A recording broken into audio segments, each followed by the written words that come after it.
Next, we would like to have Pete come, and Pete is going to share some thoughts about his dad. And if there's anyone else that wants to share after Pete, just please raise your hand, let me know. But Pete, come on up here, man. Okay. You want me to use that mic? Yes. His mic, if you can. All right, I'm going to take the stand out. Okay.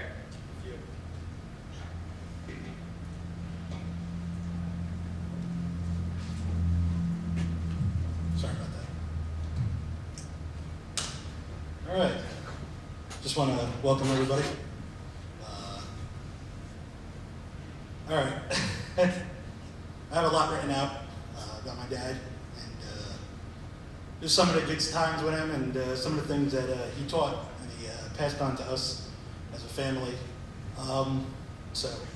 Overwhelmed by the responses of my father's passing 4 a.m. On May 31st, 2016. Jesus welcomed him into his kingdom, and he heard the words that he always wanted to hear. Welcome.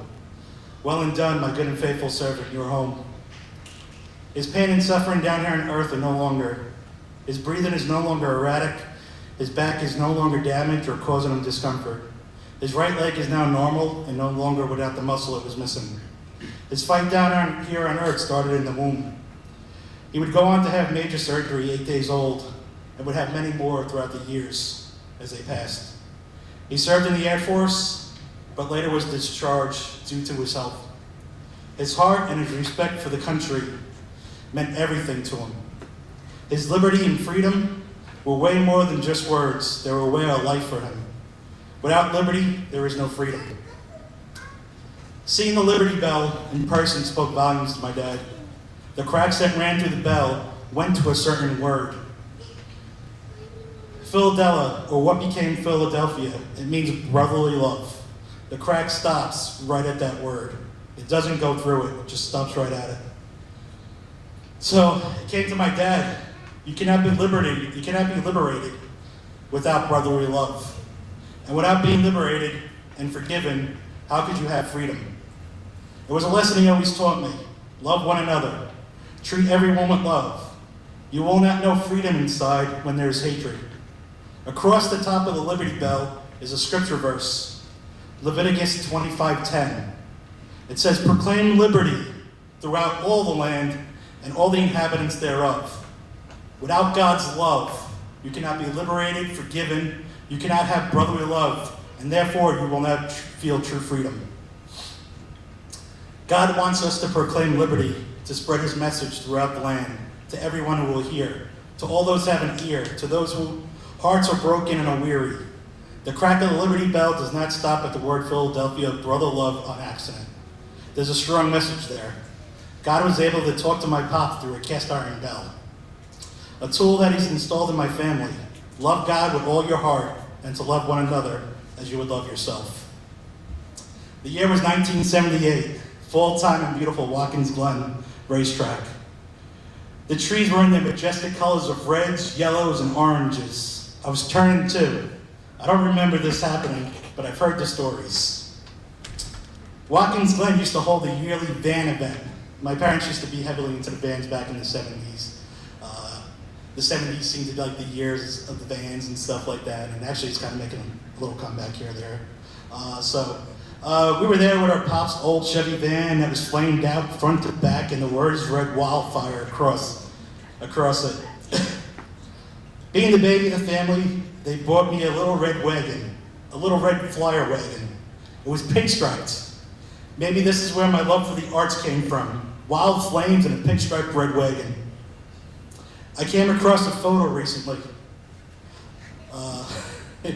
Here I am, about to turn 2 years old, in my little red wagon with me sitting in it as it was being pulled. I looked at this photo closely and I noticed not only am I sitting in this little red wagon, but it was also being used and pulled with alcoholic beverages that were in a barrel. See, this leads me to my story of being able to get away with, at 2 a.m., climbing into the driver's seat of my pop's van, laying on the horn, and yelling the words, "Party! Woo!" I would repeat this several more times that night. But that was 1978. 1979 on July 3rd would be the day that would change the world, change the legacy and the character of the Milano family. My dad had been through numerous back surgeries in the early 70s when my sister was born. He was in so much pain, but he would still get up and push on. Visiting her in the hospital. My dad had a special bond with her because she was also born with some physical problems such as her arm. He had a tattoo of a skunk from Bambi. I don't know if you remember the skunk from Bambi. The name of the skunk was Flower. And underneath the name skunk, it read Jennifer. He was her little stinker. That's what he called her. When I was born, my dad wanted to put a little shaggy dog on his other arm. Lord knows why. Anyway, 1979, he'd walk into a church, Love Church. He grabbed the mic from the pastor. This is a true story. He grabbed the mic from the pastor, and it was Pastor Holohan, and he proceeded to preach that the world was going to hell in a handbasket. Now a few amens and preacher brother arose, till they realized he was drunk. Carried and escorted out the doors into the parking lot, he finally broke down when someone said the words to him, "Emil, you can't do this on your own anymore." It clicked inside him. He was lost in this world. He was lost inside. His family was being guided in the wrong direction. July 3rd would be the day everything that would change for himself and his first family. No longer was it about him and his pride, his independence. July 3rd. The next day was July 4th, the day America celebrates her independence. Nothing became more important to him than God and family, but how could he live independently? He had to realize that he couldn't live life without the help and guidance of Jesus Christ. July 3rd became so much more sweeter to him than independence. He became dependent on God. He became dependent on God to lead him and teach him the way. See, everything up to July 3rd, 1979 was about his reputation, and it changed. It wasn't about him no longer, about how he would live his life from that point on. Even those struggles, he would push on and become, even in his struggles, he would push on, and his life became about his character. And it was no longer about what people thought of him. A year later, instead of booze filled in my little red wagon, the barrel was gone, and it would just be me and my little blanket. Conviction took over his life, and God would guide him through his footsteps of life. Fast forward a couple of years later, he became an elder in a church. He would teach God's word in Bible study at churches and at the house. One Sunday, he would invite an elderly man who was near his final years. He was a bit senile, but he still had his wits about him. But we invited him to dinner at our house. I don't remember much about this man, but it's what took place later on that evening that would set its course in life. My grandfather, who I loved dearly and was a great man in the years he had, sorry about that. My grandfather, who we loved dearly, he was a great man in the years that he had grandchildren in his life. My grandfather was a hard-working man. He took my father at a very young age with him out, and they walked into a bar, and my father remembered as he looked around, this is what men become as they get older. As my pops brought this elderly man back home, he looked into my eyes as they glanced down at the checkered board pattern of the tile floor. He had a flashback in his mind. That bar had the same checkered board pattern. As he was molding and teaching me as a young child, he said, no, this is what a real man does. This is what a real man becomes. A real man loves and takes care of others. Jesus gives to us 2 commandments. Love one another with all your heart, body, and soul, and to love one another. My father taught me to be humble, to be loving, to become a blessing in lives of people. If you want to make an impact, if you want to make a change, you have to change your character. Who you are or the words you speak can either snuff the life or death out of someone, or it can grow and change the hearts of men. Words are real powerful. My grandfather would also accept Christ into his heart because he saw a change in my dad. He saw that his legacy of his family was going to be a blessing. Now I can't go on without speaking about his love of hot rods and race cars. I'm 8 years old or so. My pops fell in love with a red 44 coupe with a 351 Windsor under the hood, B&M shifter, 57 Corvette dash, and taillights that flow to the rear fenders. Okay, we all fell in love with the 44 coupe. Now this was a time before cell phones and GoPros, but I can remember going out with my pops. We loved looking and maybe buying little old antique car toys at the antique stores. We even liked some of the decor. We had a little wooden coal wagon in the backyard before it ended up in the front lawn. My pops would be in the driver's seat and me looking over the dashboard or out the window in the passenger seat. Window rolled down, my arm outside, of course. I needed to work on my farmer's tan.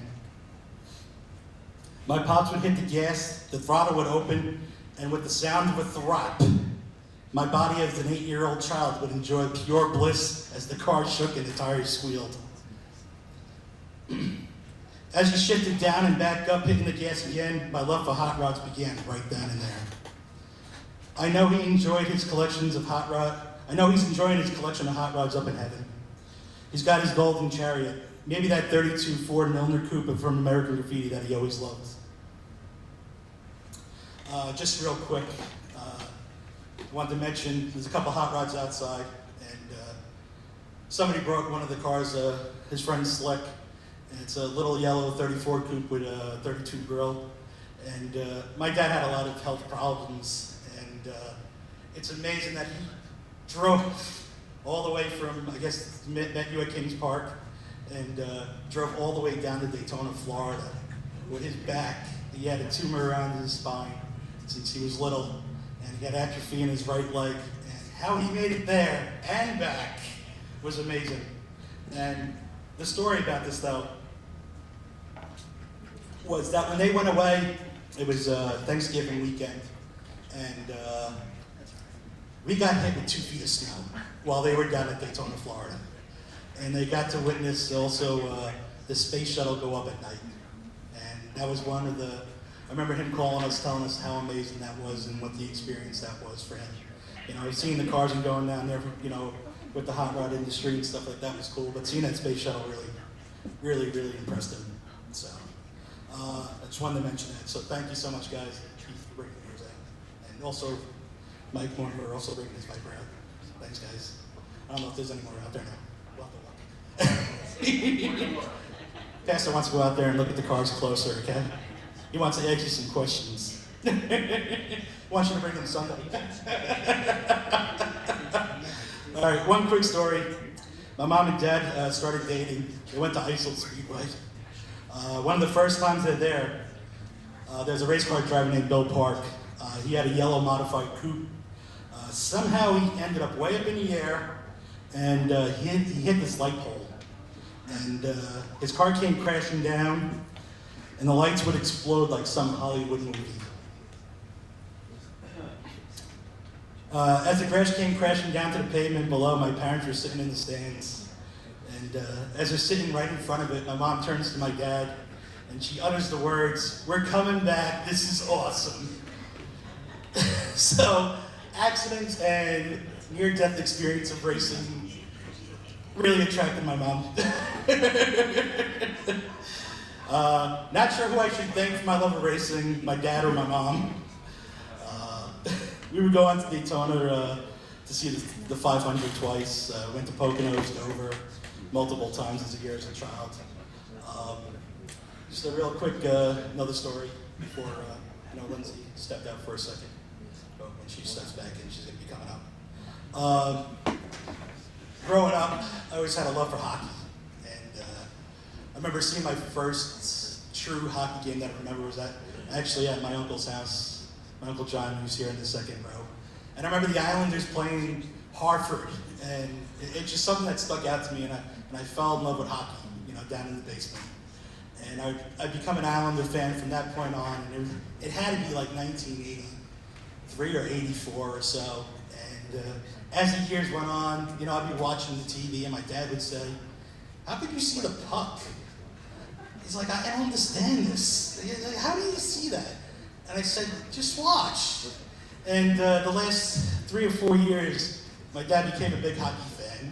And he could actually follow the puck as he got older, which is kind of ironic and kind of funny, being, sometimes your eyes get, go as you get older and stuff like that. You get harder to see, but I guess technology of TV has really come a long way. So, just real quick, I'm going to be closing up shortly. James 3:17, my dad's favorite book in the Bible is James.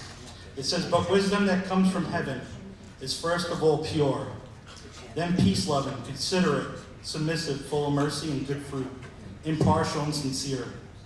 Peacemakers who sow in peace reap a harvest of righteousness." My dad's life had many painful years. He struggled with health and was a fighter from the day he was born. He was also told he couldn't do things physically on his own and was incapable of doing certain things. He taught me to go after what you love.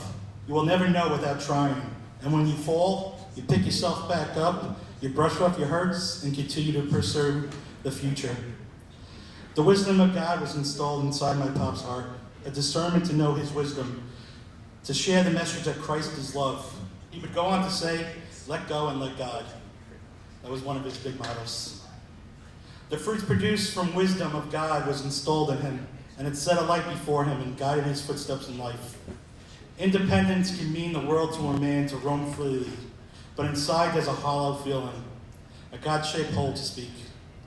It can only be filled with dependence on Christ. This is what people have come to know in everything that is my father. His character and his legacy.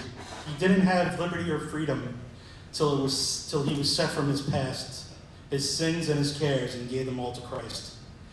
He was a broken vessel down here on earth, but his spirit man was whole. He is no longer a broken vessel. The grace of God is amazing, and it's just that, it's amazing. I just thank you, Pops, for all you taught me and installed in me. May your character, values, and legacies live on in me and those around me. Love you for eternity, Selah. I just, that's awesome. This song that Lindsay's going to play means a lot to me. When my dad was in the hospital, I actually got to play this song for him the day that he was alive before he passed on. And it's called Amazing Grace, Broken Vessel. And it's taken from the song Amazing Grace. And how could you take a song like that and just, make it that much greater? And, we're all broken vessels here on earth. And how God repairs us is amazing. And when he went on to see the Lord, I played the song one more time for him. I laid the phone on his chest, and, he's no longer in pain, no more suffering, but that he's finally full to be a perfect man once again in heaven, and he's no longer broken, so thank you.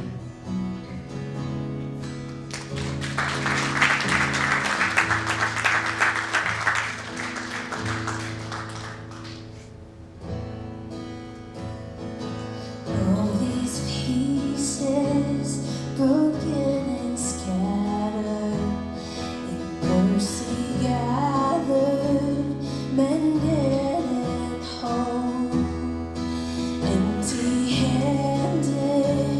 but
treasure in jars of clay.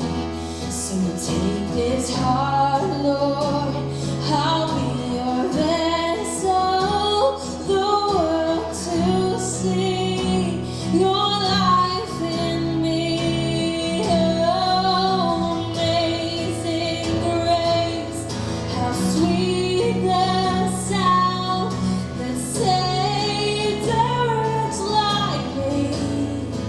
Oh, I once was lost, but now I'm found. Was blind, but now I see, and I can see you now.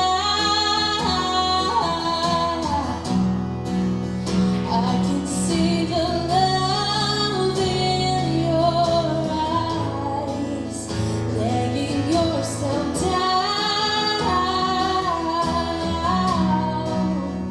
raising up the broken to life. Oh, I can see you now. I can see the love in your eyes, laying yourself down, raising up the broken to life.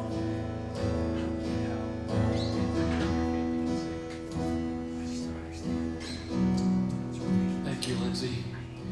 The words of that song are very, very powerful.